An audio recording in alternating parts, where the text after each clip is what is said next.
In recent years, it has become fashionable to use the concept of the global woman or the global care chain to analyze the commodification of the reproductive labor of women from the global south. However, this phenomenon was already well underway in the 60s in West Germany, long before the migrant woman came to symbolize the structural asymmetries of contemporary globalization. My talk examines how the German welfare state and the Korean developmental state intersected to drive the large-scale migration of Korean nurses to Germany beginning in the 1960s. To gain a deeper historical understanding of the German welfare state, it is essential to examine both ends of this global linkage. Despite its historical significance, however, this early Germano-Korean entanglement has remained largely absent from the dominant historical narrative. In post-war West Germany, hospitals faced a serious shortage of nurses. The population was aging, demand for healthcare was growing, and yet fewer women wanted to enter a profession that was both demanding and poorly paid. At the same time, religious orders, once the main source of hospital nurses, found it increasingly difficult to attract new nuns and deaconesses. The shortage in nurses was so severe that the German government was willing to make an exception to its policies against recruiting the non-European migrant workers. Following the German government's approval of large-scale nurse recruitment from Asia, South Korean nursing staff quickly became the predominant group within the foreign workforce in the West Germany's healthcare sector. German health experts widely acknowledged their heavy reliance on Korean nurses, saying that hospitals could not have remained sustainable without their contributions.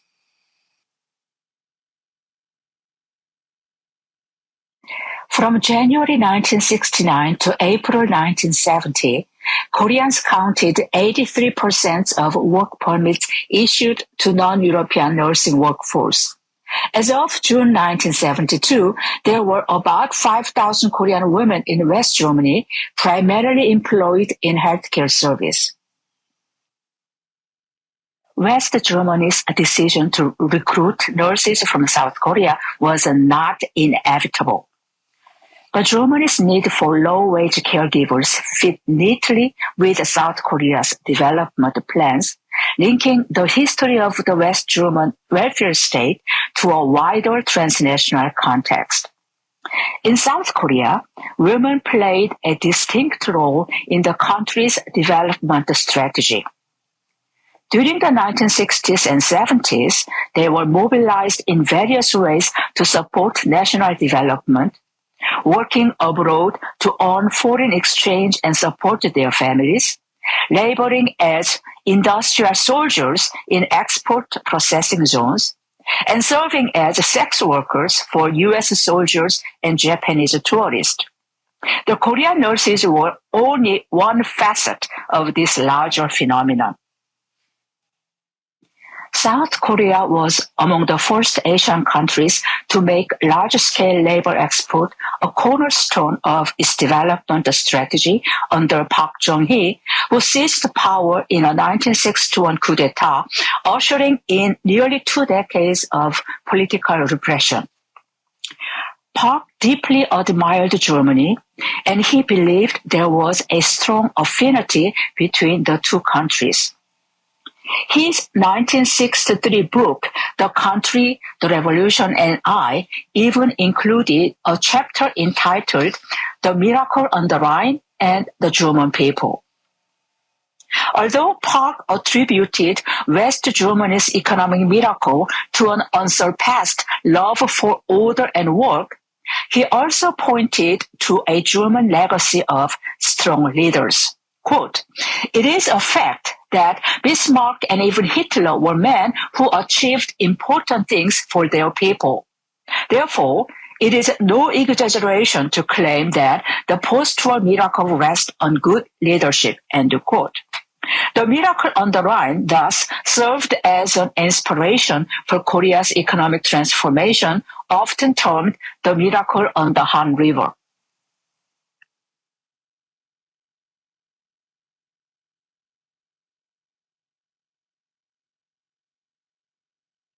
To promote South Korea's economic miracle, the government orchestrated the mass export of nurses to West Germany. The Korean media celebrated these women as national heroes, highlighting their role in national reconstruction. Meanwhile, the military dictatorship justified their systematic exploitation as a necessary sacrifice for modernization.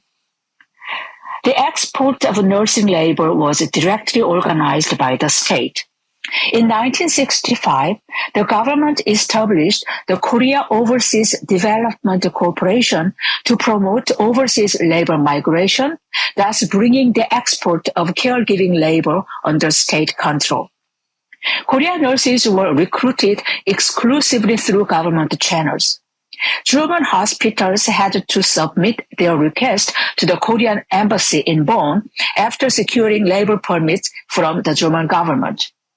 The systematic involvement of the Korean state and its efficient methods facilitated rapid and large-scale recruitment, satisfying the needs of the German counterpart. The process was incredibly speedy, largely because the Korean Central Intelligence Agency used its abusive power to remove any oppositions to this mass export. Such a coercive state intervention smoothed the way for a large nurse export for the next 10 years.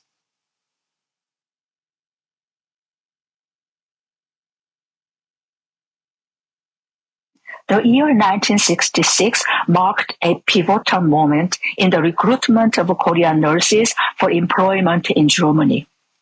That year, 1 in every 5 nurses working in South Korea left for Germany. The initial wave of migrant nurses were highly educated and fully qualified, as the nursing profession in Korea held a significantly higher professional and social status due to its rigorous educational standards, surpassing those of their German counterpart.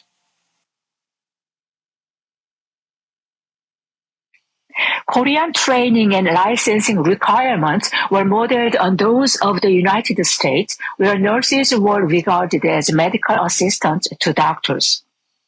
By contrast, nursing qualifications in Germany were lower than in much of the world. For extended periods during their stay in Germany, licensed Korean nurses were assigned to housekeeping and basic patient care duties that were misaligned with their professional training, career expectations, and social status. These women experienced alienation in their low-status work, and their dreams of returning home with the experiences and material gains often went unfulfilled. Employers reduced Asian nurses to unskilled labor and justified their exploitation with racist stereotypes that branded them as backward and suited only for menial tasks. The strong disparity between these nurses' expectations and the realities of their employment led to widespread frustration and workplace tensions. Even the Bundestag deliberated on the issue, acknowledging that Asian nurses whose level of nursing education exceeded that of German nurses were frequently relegated to housekeeping roles in hospitals, highlighting the systematic discrimination they faced. One Korean nurse in Germany bitterly pointed out, quote, "At times, I am so confused that I no longer know whether I am a cleaning woman or a cook's helper. It's the same repetitive work every day. I often think back on my time as a nurse in Korea when I was responsible for administering medications and injections. When I was recruited to the Federal Republic, I envisioned gaining experience with advanced therapeutic techniques and expanding my knowledge. What a mistake. Given the reality of my work here, they might as well bring over cleaning women and housemaids from Korea instead. The situation is so dire that I am actually forgetting the things that I learned at the university and during my hospital training in Korea. End quote. The South Korean government framed these women less as citizens with agency than as disposable resources, useful only insofar as they sustained German hospitals and funneled remittances into South Korea's development. In the eyes of the Korean officials and recruitment intermediaries, these women were commodities to be exported like any other. Having originally embarked on the labor export program to elevate population pressure and to accumulate foreign exchange, the Korean authorities regarded these women as dispensable, according to the director of the Korean Labor Office. The South Korean government's policy of prioritizing the overseas deployment of nurses posed a significant risk to the nation's own healthcare system. In the mid-1960s, South Korea required a total of 23,000 nurses, yet only 6,500 nurses were employed. How could it be that South Korea, a country in urgent need of improving its healthcare services, was sending such a large contingent of nurses to West Germany? How could West Germany justify improving its healthcare system at the expense of a developing country's medical infrastructure? The World Health Organization criticized this practice, arguing that its efforts to improve South Korea's healthcare system were undermined by the mass emigration of Korean nurses to Germany. Similarly, the United Nations Children's Fund in Korea condemned the large-scale export of nurses as an irresponsible and opportunistic clearance sale and appealed to the German conscience to halt the practice. After 1970, nurse recruitment entered a second phase, shifting focus toward the lower tiers of the nursing profession in response to Germany's growing demand for unskilled auxiliary labor. This shift prompted the Korean government to implement large-scale assembly line training of nurse aides specifically for export to West Germany. To meet the specific need of German hospitals, Korea established training centers to prepare young Korean women according to German requirements.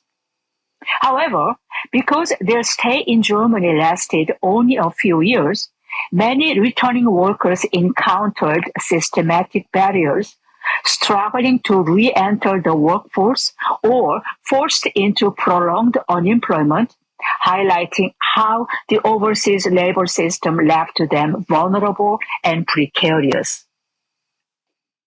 This history of the globalization of the German health sector remained largely invisible in the post-45 West German history.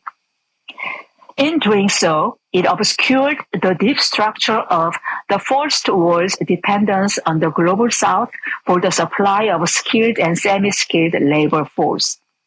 In the 60s and 70s, the absolute majority of Asian women in Germany were nurses, but they were often portrayed in a romanticized and exoticized way.